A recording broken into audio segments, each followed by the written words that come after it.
What I'm looking from you are two answers. One, what do you see in the international students who are coming, especially from India?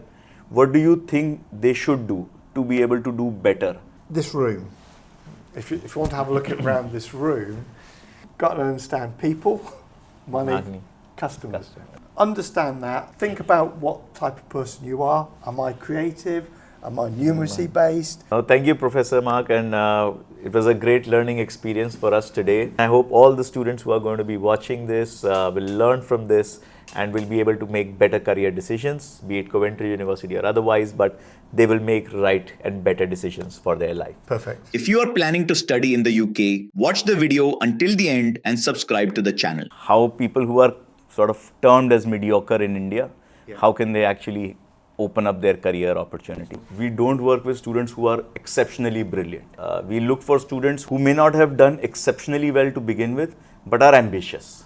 And they are looking to create, good careers for themselves. So that's where why we started Admit Card. So now we do everything that a student needs for going and studying abroad. UK is definitely one of our top destinations where students go. And I think there is a very big question that the students have right now is, will we get a job opportunity? Will we get jobs or not? Hello everyone, we are here with Professor Mark today. He's the Associate Dean of School of Business at Coventry University. And we'd like to be talking to him, a candid conversation about international students. So welcome Professor Mark today. And would it be lovely if you can just share a little bit about your background and what you do at the School of Business. So, my name is Mark Piekarz. I'm an Associate Head of School in the School of Marketing and Management. In terms of my own background, it's more of a sports and events background. I'm working in the business school. I specialise in certain areas of business, particularly in terms of risk management and marketing. But my background into the business school is through the sports and events industry. And I've been teaching probably getting on for 30 years. 30 years now, wow. And sort of written books and produced research papers on various aspects of sports. What I'm looking from you are two answers. One is more from what do you see in the international students who are coming, especially from India? What do you think they should do to be able to do better and to outshine at Coventry? What is your perception of them and what can they do to become even better? Okay. And second part is how, I know there are lots of job opportunities, but what can students do to be more prepared and actually get jobs linked to their course of study? Because I know a lot of students are studying whatever course, and then they go on to do jobs which may not be linked to their course and curriculum, which may also give them sponsorships actually for a longer stay. But what can they do to get relevant job experience in UK? So those are my two biggest questions to you, sir. And okay. One of the things, in terms of giving some practical tips and some guidance, we'll certainly do that. And in terms of getting the students to think about what they need to do to prepare. But if I perhaps just go back a step and just explain how a degree course, whether it's an undergraduate or postgraduate, prepares for employment, it's quite important. Now, one of the ways that we explain it is that doing a degree course, an educational degree course, at whatever level, it's an investment, isn't it? Right. And it's committing resources, financial resources, obviously. There's a time resource because Absolutely. The opportunity cost is that they're not working elsewhere, Right. They are studying. But it's also an emotional investment, and one of the things which I'm always very conscious of is that international students who make that decision to study abroad, I think that already says something about their character, in the sense that they are brave because it's bold. It's a bold step. So they're taking a risk. Yes. On so many levels, financially, time, emotionally. So straight away that says something to me that they are willing to do this. But to say something about how a degree works in terms of employment, there's a couple of things to think about. Obviously, it's gaining an academic qualification in a particular subject. So our areas, and the areas which I can say a little bit more about in a moment, relates to business. So a wide variety of business courses. But a degree course offers other things. So any degree course should develop personal skills. Right. If they're doing it right. So you've done your programs. What did you develop? So you learned about time management. You developed your communication skills, right. written, oral. You developed your team building skills, your leadership.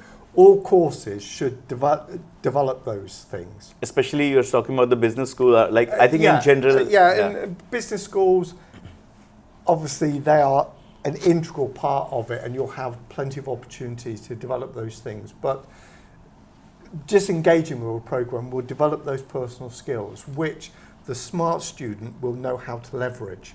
So just to give an example, if a student does an assignment, they can either see it as an assignment to pass, to learn about a particular subject area.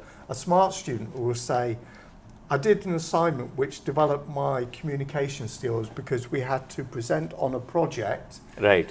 to an audience right. of potential buyers for this product. So they are seeing it differently. So it's not just doing a piece of work to pass, it's doing it to think, how did this develop me?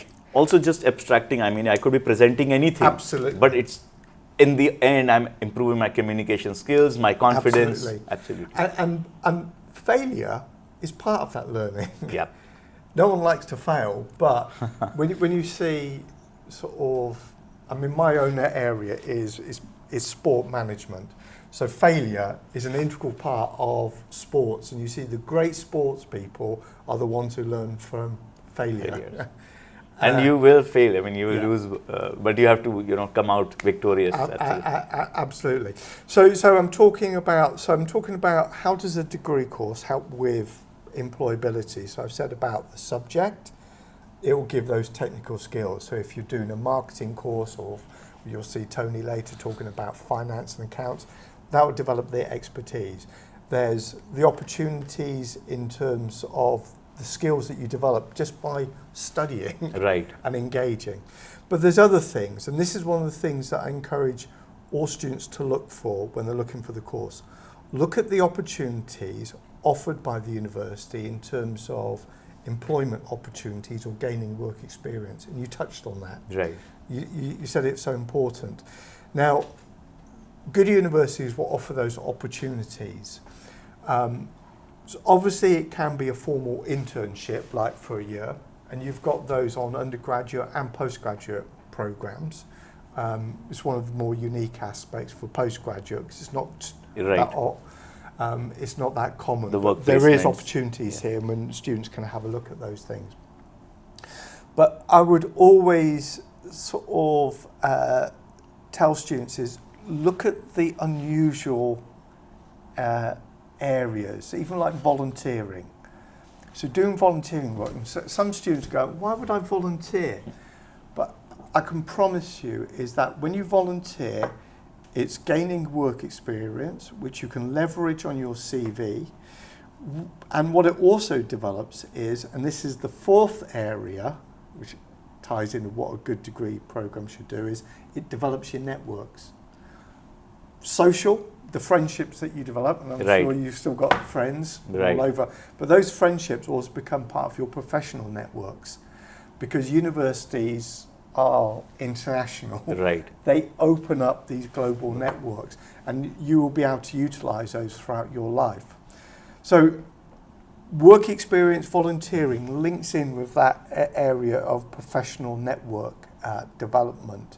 But just to go back on volunteering, do you want to give you an example? Yeah, sure. It's one of my favourite examples of how a student doing some work experience led to a job.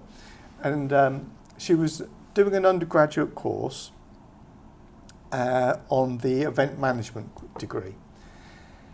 And she came back to talk to our students about how to get that first job.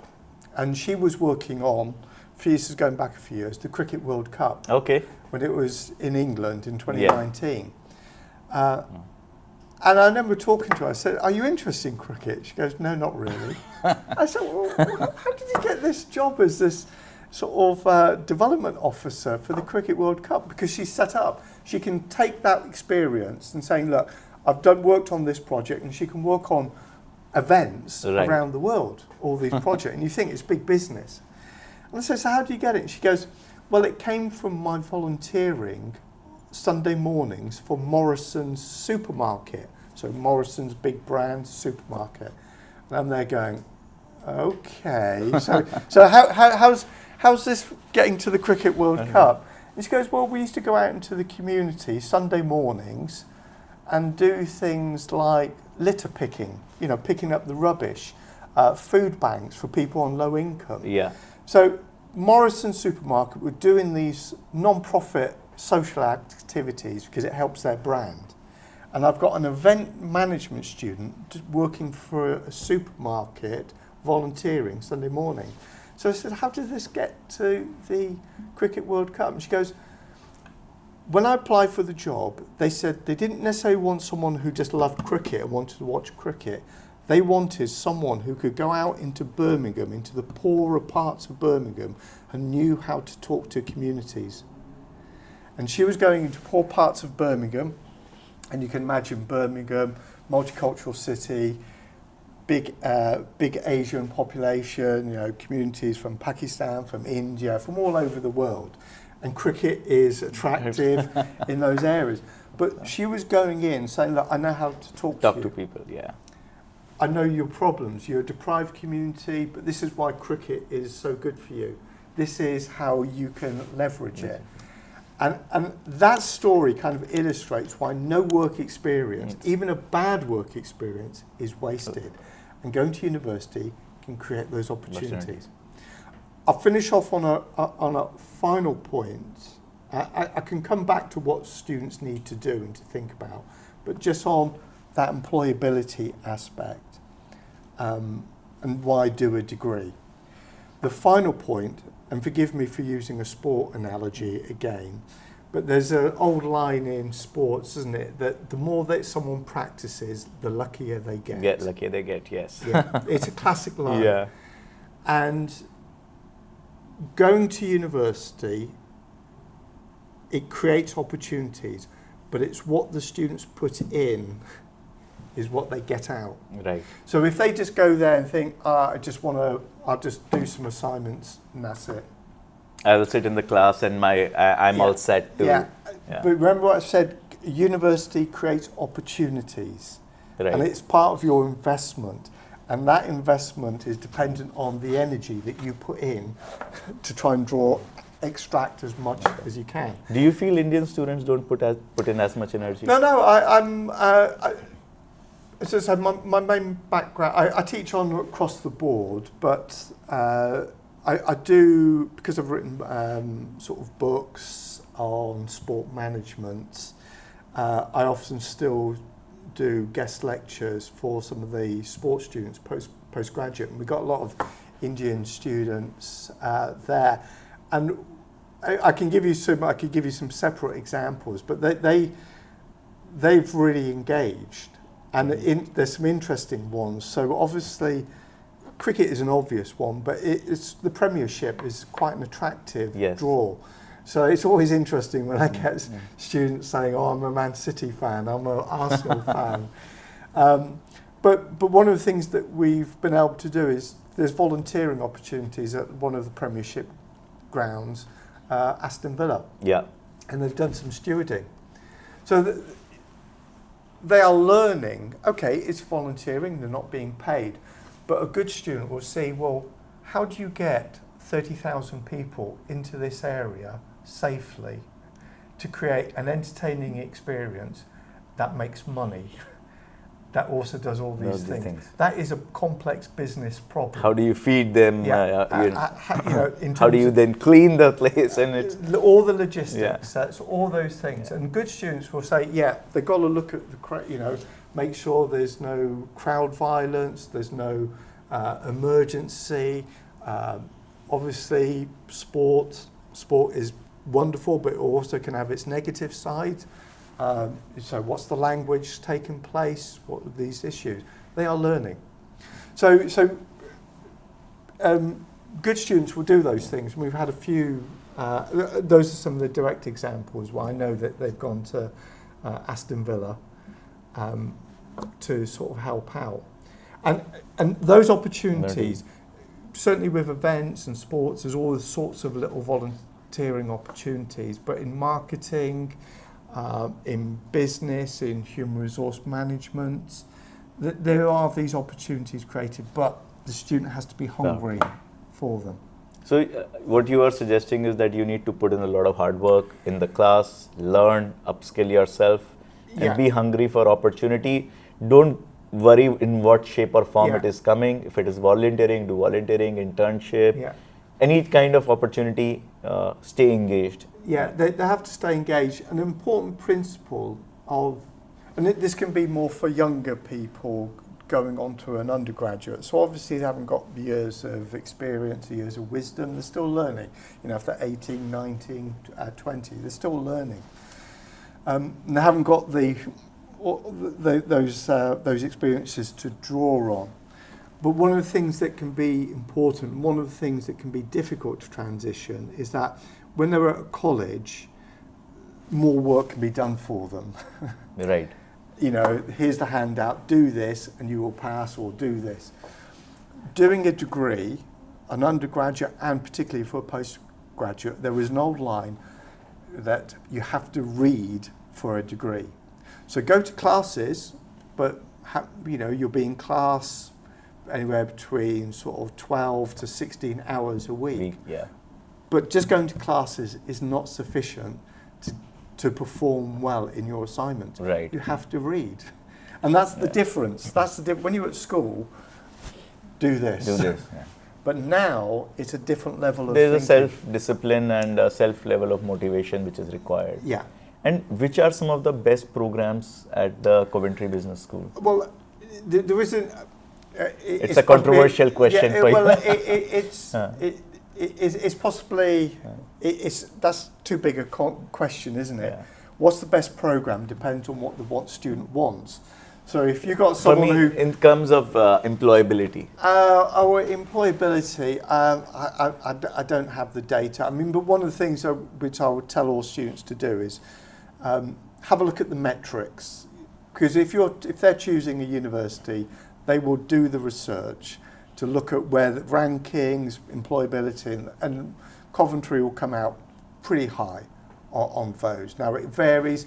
If you were to do something like a more clearly vocational course, like a health-based course like nursing, then obviously there's this clearer pathway. Right. But for some of the business courses, and you've touched on this earlier, for some of the business courses, there's more opportunities. And in the past, your career might have been do this, and you work in banking all the way through your life. But now you do this, you go here, you go here, you go here, you set up your own business, you go back here. We have to be much more fluid and we have to be much more adaptable for modern working environments. But there's also more opportunities in terms of creating and being entrepreneurial. And we've had plenty of students who will set up their businesses. This room, if you want to have a look around this room, this is one of our teaching spaces. And I'll tell you how we've designed it. We've designed it to be like a marketing studio. Okay. It's a creative space. So we've got interactive screens, we've got sort of iPads there. Students can work on a creative design exercise. Just say, for example, see these artifacts here. for a bit of fun, one of the things we sometimes do is we'll get a student on a table to choose an artifact and we'll give them a marketing brief. Okay. So, for example, the dinosaur skull, Yeah. students might choose that and we'll say, right, you've got to produce a 1-minute video promoting the Jurassic Coast in England. So in the south of England is where a lot of the early fossils were found, which helps establish the science of paleontology. Now obviously you get dinosaurs all over the world. But that is an interesting marketing aspect that region can use to promote tourism.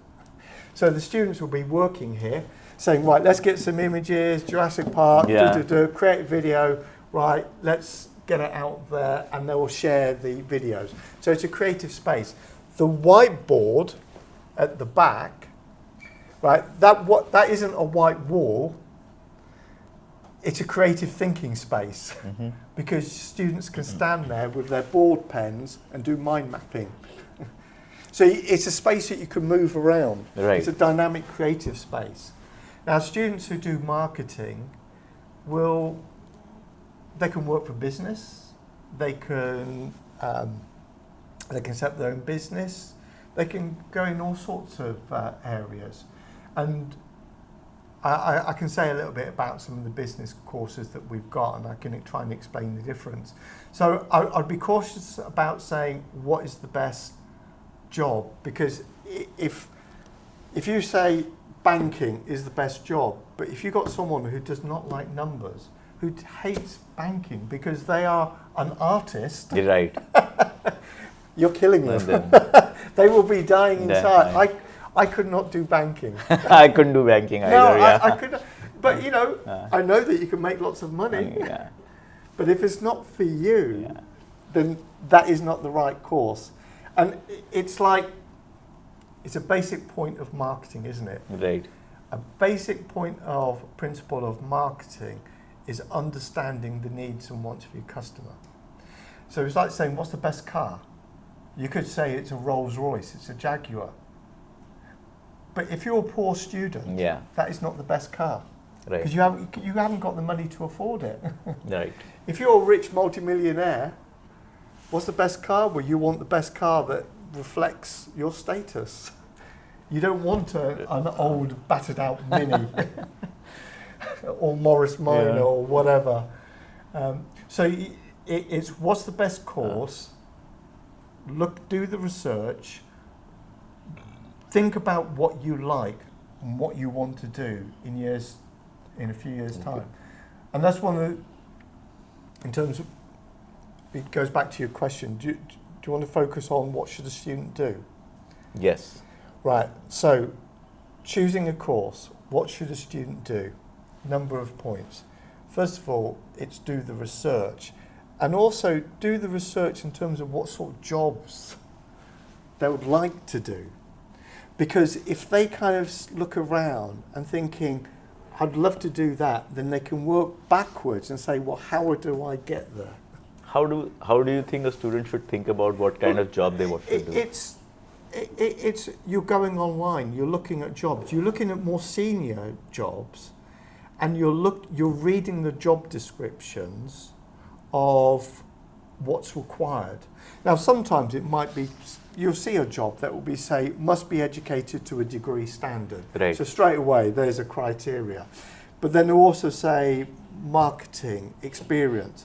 Now, I think we know that most job applications will probably have things like good team worker, leadership, good communicator. Doesn't everyone want these things?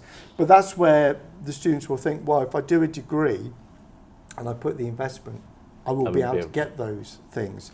So first thing, just look around at jobs. So look at what the jobs are, finalize what you want to do, then work backwards. Does the course give you those skills? But also being pragmatic, that sometimes when you go to university, it opens up your horizons to the jobs that you didn't think about. Yeah. That's actually the case for many students. It was the case for me. Yeah. It's the case for me. So that's important, you know, to do the research in terms of jobs and reflect on what do I like. You know, say for example, I talked with applicants who they like numbers, they're math based, they're numeracy based. You know, they're going to go into the finance and accounts course, and you talk with Tony. Loads of people want to do that. Yeah. You know, they are, but also talk with, and I was doing an open day last week, and I was talking with 18-year-olds. So some of them were deciding, saying, look, I'm doing an arts-based course. I don't know whether to be a graphic designer or to go into marketing and create digital content, creative content that way. Another example, a popular A-level that we often get students to do is psychology. Right.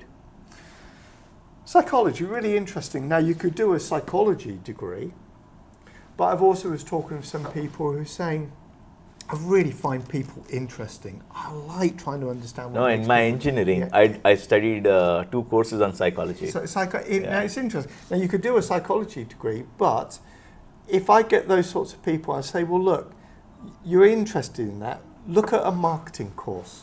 What is a marketing course about? Marketing isn't about selling things. That's part of marketing. It's not about advertising. Marketing is about trying to understand people, what they want, why they want it, and how do you communicate to them. Now, sometimes it's for profit, but if you think everything that governments have to do, sometimes, for example, you know, we're still feeling the effects of COVID, but there was marketing campaigns for why we need to get vaccinations. Right. And it was trying to understand human behaviour, and it was quite interesting when you look at the psychology of it. And when I talked with younger people, I said, can you remember any of the adverts? Because for why you should get vaccination for COVID or for a flu or for anything. And I said, even though you were a low risk group, because you're young. And then one of them said, oh yeah, it was because it was to protect older families and vulnerable families and older relatives, because they were the people. So me getting vaccinating wouldn't necessarily protect my health, but it would protect other people's health. Now that was some interesting psychology trying to understand, and that is marketing. But also there's human resource management. We've got degrees in human resource management. What motivates people? If you've got a group of people, how do I get this person to motivate? Is it money?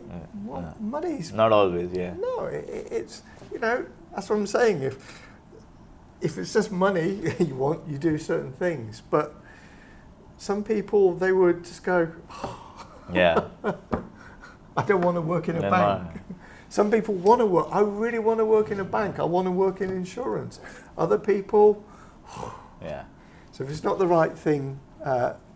So doing your research and coming for something that you're truly interested in, I think sets the base. I think from our perspective, what do we want?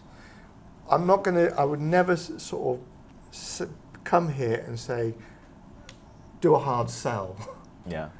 From my perspective, morally, ethically, it's vital that we give applicants as much information to help them make the best decision, because it's that investment. Right. It's that investment for life, isn't it? So that's important. And from our perspective, we don't want students who drop out, thinking, no. Yeah. So we'll give as much information as we can to help them make the best decision. So, I mean, the question is where to find the information, then interact with the university, and everyone is willing to provide. Yeah, and I mean, that almost starts leading on to... And I'm sure like not many universities would be open for such a candid and open chat. Well, I think, but from our perspective, when we got people who are clear about what they want, they are better students, and it's a better experience. I think in my 8 years of counseling experience, Yeah. we tell the students, firstly, all the bad things that can happen to them, because then they are prepared. The intent to build their careers is so strong that there's no need to hide. Yeah. You tell them everything, and they are still willing to fight through it. Even it's a slim chance, they are willing to take it, because Absolutely. everyone wants to do well. We have quite a an eclectic range of business courses, and possibly they can be quite confusing because we've got courses in business management, business administration, international business, marketing. So we've got 3 marketing courses. Okay. So this is undergraduate. So we've got advertising and digital marketing, business marketing. Then we've got human resource management, business human resource management. Then we have sport management.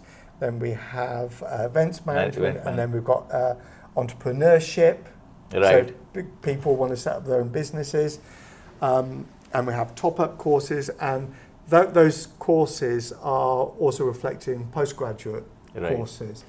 Now that can be quite confusing, and you think, oh, is it the same course but like 10 different how do I names? pick? And I'll give a simple way to interpret those, to make sense of it, because the people who will be coming to you will be trying to think, well, what course do I do? Yeah. So I say, look, business is made up of 3 simple things at its heart: money, people, customers. So money is your finance and accounts, people is your human resource, and customers, clients is your marketing function. Now, all of our courses are business management courses. So at some point you will have that mixture. But it's kind of like a cocktail. Or it's a painting palette. The colour mix will vary depending on what you're interested in and what you want to do. So, for example, if you to do marketing, you can do more marketing modules, but you're still going to have to understand aspects of human resource management, and you certainly have to understand finance. What's one of the things, the 4 Ps of marketing? You know, pricing. Yeah, absolutely. And human resource management. What's one of the key costs for all businesses? Staffing. And business management would be quite broad, and they're business administration, international business. And what I would tell students to do is have a look at the website, have a look at the module content, and you'll see how that mix, You'll see the variance in that, yes. Yeah, and how it develops over the 3 years. And if you do something like sport management, you're doing all of those things, but you're contextualizing it for sports or events examples. I mean, if you think about it, you know, the events industry, I mean, they're global industries and they tie in with tourism, but whole countries, whole cities can leverage their brand based on event. Look what China did in 2010 with the Olympics. Right. and it's quite amazing, and cities will do it to say, look, we've arrived. We are contemporary, we are modern, we are outward looking. So you might think, oh, events just focus on these things, but if you're doing events, if you're doing sports, 2 different courses, but they overlap, you're still doing, got to understand people, money, customers. But the examples you're applying it for are different. So that's one way to interpret this complex mix. Understand that, think about what type of person you are. Am I creative? Am I numeracy based? Am I interested in this particular industry sector? Do the research and go to the websites and look at the modules and how they change over the years and think, now that's something I'd really like to study. Thank you, Professor Mark, and it was a great learning experience for us today. Not to just know about Coventry University or your school, but just in general how to think about life and think about business. And I think it's very motivating. And I hope all the students who are going to be watching this will learn from this and will be able to make better career decisions, be it Coventry University or otherwise, but they will make right and better decisions for their life. Perfect. So thank you so much for your time, and we'll see you soon, and we'll have more students who are here looking forward to your guidance. Perfect. Thank you. Thank you.